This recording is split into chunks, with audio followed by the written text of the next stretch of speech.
Okay, our last learning target is all about making generalizations about a situation using a linear equation. So in this one, a generalization means we're actually going to generalize. We're going to think about, in general, what happens. So estimation is all the name of the game on this one. And then we're going to use a linear equation, so think y equals mx plus b form to help us do that. Okay?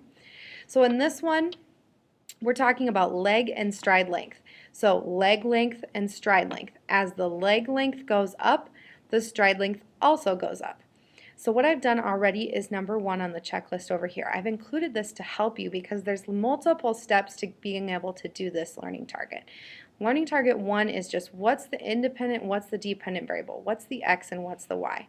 I've already done that. I know the leg length and the stride length. As your leg length gets longer, your stride length also gets longer.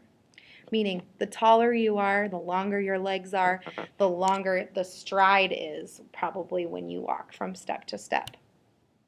So step 2, circle the value the question gives you and label it with an X or Y. So now we need to go down to the question down here.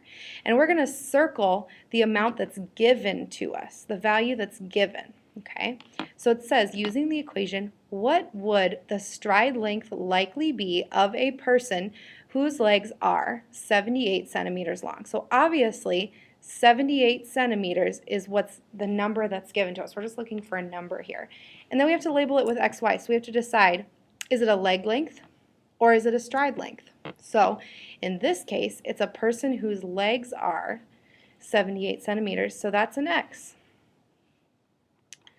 Then underline the value the question is asking you to find. So it's asking us to find the stride length in this one, the Y, because it asks us what would the stride length likely be. That's what it's asking us to find, and that's a Y because stride length is on the Y-axis. Then we're going to write the equation with the given information plugged in. So here's our given information. Here's our equation. If you can't see that, here it is, y equals 1.776x plus 12.355. There's our equation. Our given information is an x, so where do you suppose we'll put that in our equation? In the x. So y equals, meaning to find y, we're going to take 1.776, put the x in as 78, and write out the rest of the equation. So see, what I did was I just rewrote the equation down below with the given information plugged in. Then evaluate or solve it. So in this case, we can just follow through with this side of the equation to find the y. So to finish, I'm just going to multiply 1.776 times 78, and I'm going to add 12.355. And you could do this in 2 separate steps. You could multiply, then add to the answer, or you could type it into your calculator all at once. Oops.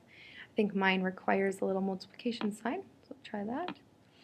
And it's 150.883. Okay, so I did that step. Then interpret my answer and put on labels. So what I mean is, my label is centimeters, just like the first one. And it's not always the case in this one. Leg and stride length are both in centimeters. And then I have to interpret the answer. I found the y, so I'm going to take the label on the y and put that on there because that's a stride length. So what I did was I just found that somebody whose legs are 78 centimeters probably has a stride of about 150 centimeters. Next, we need to use the equation to find out if a person had a stride length of 95 centimeters. So in this case, I know 95. That's a y, a stride length. What would the length of their legs be? We need to know the length of their legs this time, the x. So in this case, I'm going to put 95 in the place of the y.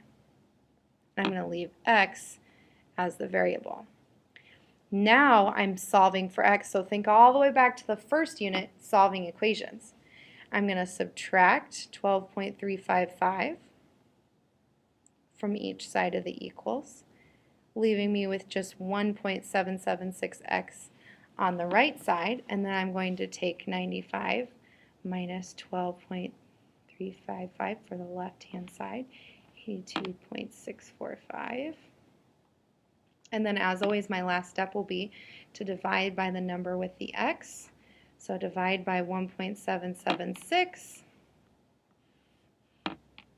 I'll take my answer, 82.645, divide it by 1.776, and I get 46.5. I'm just going to round it. Let's get that fixed here.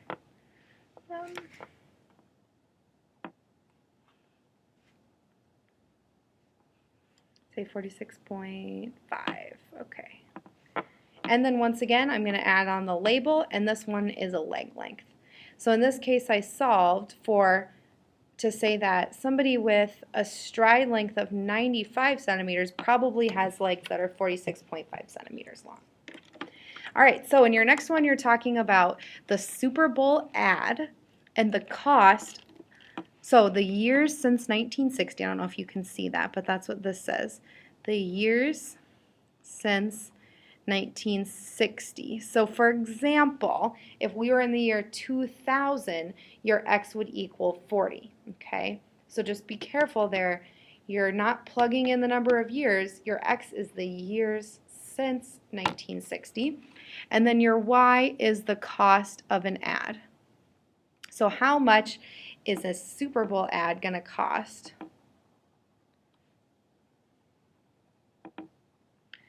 In the number of years since 1960. And then your equation, I'm just going to simplify it here for you. We'll just do y equals 72.5x minus 1065. Okay?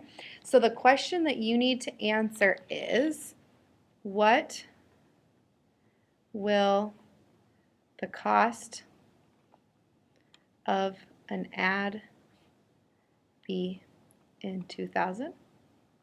Okay? So think about what you're going to do here to convert that to years since 1960. And then your second question is, what year did the ad cost $2,000? Okay? All right.